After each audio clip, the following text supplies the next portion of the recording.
Hello, online arts community. Welcome to Fleetwood-Jourdain Theater's Stay Creative, in collaboration with Piven Theater Workshop, a journey through the history of Black theater, a series with me, Professor Bria Walker. Today, we're going to talk about the magnificent playwright, poet, fiction writer, dancer, educator, and activist Ntozake Shange, and her groundbreaking choreo poem for colored girls who have considered suicide when the rainbow is enough. Miss Shange was born Paulette Linda Williams in Trenton, New Jersey in 1948 and passed away on October 27, 2018 at the age of 70. Her father was a surgeon and her mother was a psychiatric social worker. Both were politically active members of their community and associated with jazz greats such as Josephine Baker, Miles Davis, Dizzy Gillespie, and Charlie Parker. Her family moved to St. Louis in 1953. She grew up reading English, French, and Spanish, and she was one of the first Black students to integrate one of the all-white schools in St. Louis. She endured constant attacks of racism during this time. She attended Barnard College in New York City in the late 1960s. According to the APB speakers, while at Barnard, she came under the influence of a wide variety of radical movements, including the anti-war Vietnam protests, feminism, the Black arts and Black liberation movements, the Puerto Rican liberation movement, and the 60s sexual revolution. She later became a voice for all of these social justice movements. But above all, she spoke for and in fact embodied the ongoing struggle of Black women for equality, dignity, and respect for their enormous contribution to human culture, end quote. She cited that her college years were difficult. She married and separated from her first husband, a law student, during her first year of college and attempted suicide multiple times. According to Miss Shange's friend and fellow Barnard classmate Thulani Davis, Shange also began to find her voice as a poet during these years and found encouragement from members of the revolutionary spoken word group, The Last Poets.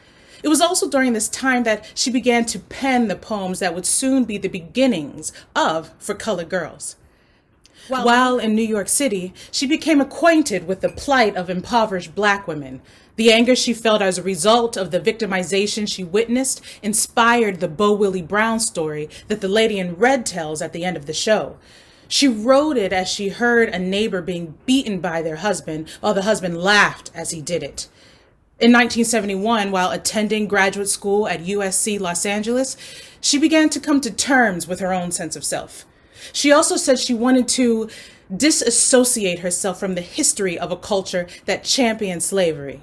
So she decided to change her name to Ntozake Shange. Ntozake is Zulu for she who comes with her own things, and Shange means one who walks like a lion. During her time in graduate school in California, Shange began to associate with poets, teachers, and performers, and both Black and white feminist writers. All of these folks would help nurture her talents. Lesbian poet Judy Grant's 1973 book of poetry entitled The Common Women would provide the model for Shange's For Colored Girls. One night, while driving home and feeling especially depressed, Shange saw a double rainbow over the city of Oakland, California. It was in that moment she realized that women have a right to survive. For Colored Girls started in collaboration with her friend and choreographer Paula Moss and Ovia Marta. This collaboration inspired and resulted in 20 poems that were performed in bars throughout the San Francisco area. The piece consisted of 20 choreo poems, a term Miss Shange created. They were poems that integrated poetry, song, movement, dance, improvisation, and gesture, and explored different facets of Black female identity. In a 1976 New York Times interview, Shange said that colored women, quote, have as much right and as much purpose for being here as air and mountains do, end quote. For her, the rainbow is, quote, the possibility to start all over again with the power and beauty of ourselves, end quote. Miss Shange graduated and received her master's degree, and 2 years later moved back to New York City, joined by her friend Paula Moss. The production of the work at venues including the Nuyorican Poets Cafe in the Lower East Side drew the attention of director and producer Woody King Jr. King would go on to help them polish the pieces into a play. The piece would run off Broadway for 7 months and on Broadway for 2 years. It received an Obie Award and a Tony Award nomination for Best Play. For the first 3 weeks on Broadway, it featured Miss Shange as the Lady in Orange. For Colored Girls Who Have Considered Suicide When the Rainbow Is Enough would be the second play on Broadway written by an African-American woman. The first was A Raisin in the Sun by Lorraine Hansberry. In an article by Mark Rabowski for Sapia magazine, Miss Shange stated in regards to her show that, quote, "If you see only one color, it's not beautiful. If you see them all, it is. A colored girl, by my definition, is a girl of many colors, but she can only see her overall beauty if she can see all the colors of herself. To do that, she has to look deep inside her, and when she looks inside herself, she will find love and beauty," end quote. Writer Alice H.G. Phillips described Shange's writing style in the Times Literary Supplement as this, quote, "She lets go with verbal runs and trills, mixes in syncopations, spins out evocative hanging phrases, variations on themes and refrains. Rarely does she come to a full stop, relying instead on line breaks, extra space bringing up a line, and or oblique strokes. In her poetry, Shange does take many liberties with the conventions of written English, using non-standard spellings and punctuation. Explaining her lowercase letters, slashes, and spelling, Shange has said that poems where all the first letters are capitalized bore her.